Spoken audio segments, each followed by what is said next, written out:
Fala, minha gente, tudo certo? Vamos nessa então falar sobre Inter. Nesse vídeo aqui te contar que Andrés Nicolás D'Alessandro deu uma muito boa entrevista para a Rádio Grenal, especificamente para o REC e para o Dalpisol. Nesta quinta-feira de feriado, dia 1º de maio, ele foi lá, conversou por mais de 1 hora com os comunicadores. Eu ouvi atentamente, fiz um resumo e quero aqui te dar as principais informações. É óbvio, com as minhas palavras, algumas coisas eu vou te dar o sentido da coisa. Se quiser, vá lá no YouTube da Rádio Grenal e assista na íntegra, beleza? Esse vídeo é para Zapay. Quer pagar teu IPVA em 12 vezes no cartão de crédito? Tem como fazer isso com a Zapay. Parcela tudo, fatia 1 ano e fica tranquilo de pagar. Mas, usando o meu código JBFilho20, tem 20% de desconto nas taxas do pagamento que a gente tem que fazer para o governo e para o cartão de crédito. Então, na descrição no primeiro comentário, tu baixa o app da Zapay.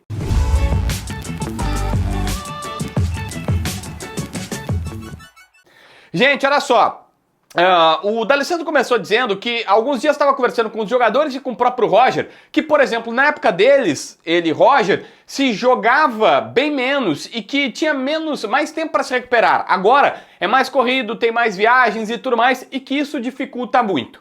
Mesmo assim, o Inter tem 2 destaques que, na visão do D'Alessandro, tinham que estar na seleção brasileira. Vitão, que na sua ótica de futebol é o melhor zagueiro do futebol brasileiro, e Alan Patrick, que é no mínimo um dos melhores do futebol brasileiro. Citou como brasileiro aí o Everton Ribeiro, um cara com característica parecida com a dele. Dizendo ele o seguinte: olha, o Alan Patrick tem um controle de bola impressionante e ele consegue esconder a bola do adversário muito melhor até do que ele e D'Alessandro fazia quando jogava. O Alan consegue pisar em cima da bola, colocar a bola na sola do pé, esconder do jogador adversário, mostra a bola, recua e tal. E essa situação deixa o cara muito difícil de marcar, deixa o adversário louco. Ele acha que esses 2 deveriam estar nas seleções. Bom, sobre o momento atual do Inter, o último jogo foi contra o Maracanã, ele disse: olha, mas é um jogo difícil, os caras jogam a vida, vem pra cá, é a chance deles, e aí o Dali não falou isso, mas também tem aquela questão de motivação, não é a mesma coisa jogar contra time grande. Ele falou: olha, no vestiário o que se fala é, tem que passar, esse tipo de jogo tem que vencer, vai lá, vence, ganha e passa desses caras pra absolutamente não ir mais adiante. Também falou que o Inter tem o centroavante que todo mundo estava querendo, que é o Ricardo Matias. Ele relembrou que é um centroavante área, é um cara que sabe fazer essa função mais de pivô, de ficar lá na frente e tudo mais. E até lembrou: olha, o Inter foi criticado por cruzar a bola na área e não ter ninguém. Tem o Ricardo Matias, que tá voltando de lesão. O Roger contou pra gente que tanto o Ricardo Matias quanto o Lucas, centroavante, não é o Luca Drummond, não vou te explicar, é o Luca, Holanda parece que é o sobrenome dele, tá? Mas enfim, é o outro Luca, não é o Luca Drummond, aquele que lesionou o joelho e tudo mais. E ele disse: ó, tem este jogador. Os times vão continuar jogando com linha de 5 defensores lá atrás contra o Internacional. Isso é histórico, acontecia na época dele e acontece agora. Tem aqui fazer um trabalho, encontrar alternativas para conseguir passar por esses obstáculos, por essas situações.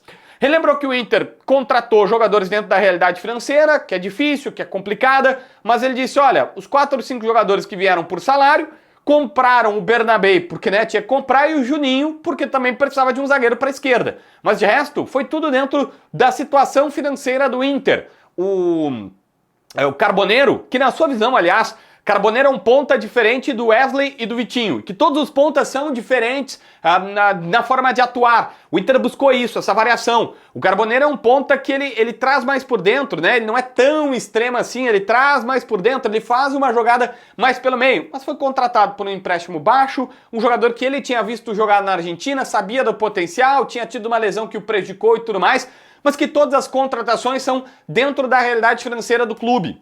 E os salários no Brasil estão uma loucura, aumentou bastante e dá para competir, dá para fazer frente no mercado sul-americano. O grande problema que o Inter está encontrando ao ir no mercado é: todo mundo acha que o Inter é o rico, que qualquer time do Brasil é multimilionário, tem muita grana para colocar, e aí qualquer coisa que tu pede é muito alto, e isso prejudica a negociação. Então salário, o Brasil compete. Mas aí pagar por um jogador, cara, os caras vêm assim: no Brasil tá rolando dinheiro pra caramba, todo mundo tá cheio da grana, quero tantos milhões. E aí fica bastante complexa a situação.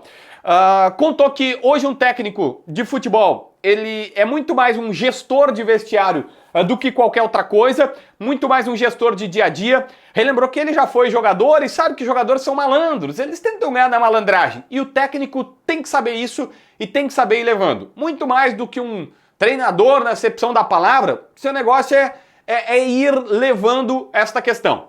Mas aqui vem um ponto importante. Já no final da entrevista, pro Dal Pizol, ele disse que o Inter é uma espécie de terceira força no Brasileirão.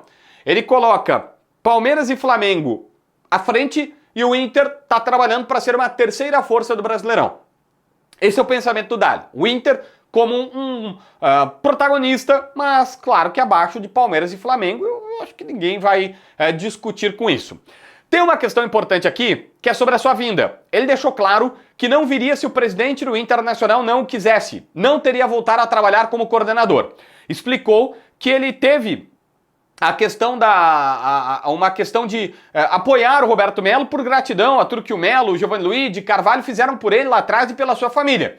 Que ele e o Abel fizeram isso, mas que agora, ok, sente que já ajudou, fez a sua parte também fora de campo para eles, e que agora quer se tornar um cara do Inter, quer se tornar um cara do Inter, e não necessariamente de uma figura ou outra. Tanto que ele não descartou ser presidente do Inter no futuro. Deixou nítido que é um negócio que mexe com ele, que pode vir a brilhar mais pra frente. Achei bem interessante isso. Ele não disse que vai se candidatar e tal, mas ele não descartou. Pelo menos não descartou. E aqui tem uma última, que é sobre o Guto Peixoto.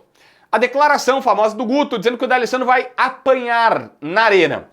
Ele falou que não se manifestou, porque não dava pra responder. E aí ele fala assim, ó, futebol é assim. Quando passa da linha do respeito, eu fico mais retraído. E ele disse, ele tem um assessor de imprensa que é o cara que orienta. Tá, aqui pode responder. Não, aqui não responde. Olha, aqui te preserva e tudo mais. E que ficou nítido nas palavras dele que o assessor disse, cara, não responde. Não vai por aí. Como ele diz assim, ele passou do ponto, o cara também é um dirigente do Grêmio e tal, ó. Fica na tua, recua e, né, fica na boa. Basicamente, as principais informações passadas pelo D'Alessandro, a entrevista tem mais de uma hora, eu não consigo aqui te colocar absolutamente tudo que foi passado, algumas coisas eu também coloquei com as minhas palavras para tentar deixar mais fácil pro torcedor, mas eu te aconselho, vai lá no YouTube da Rádio Grenal e acompanha tudo, tá bom? Se inscreve no canal, assina a notificação, deixa teu like, comenta aqui embaixo para ver mais vídeos.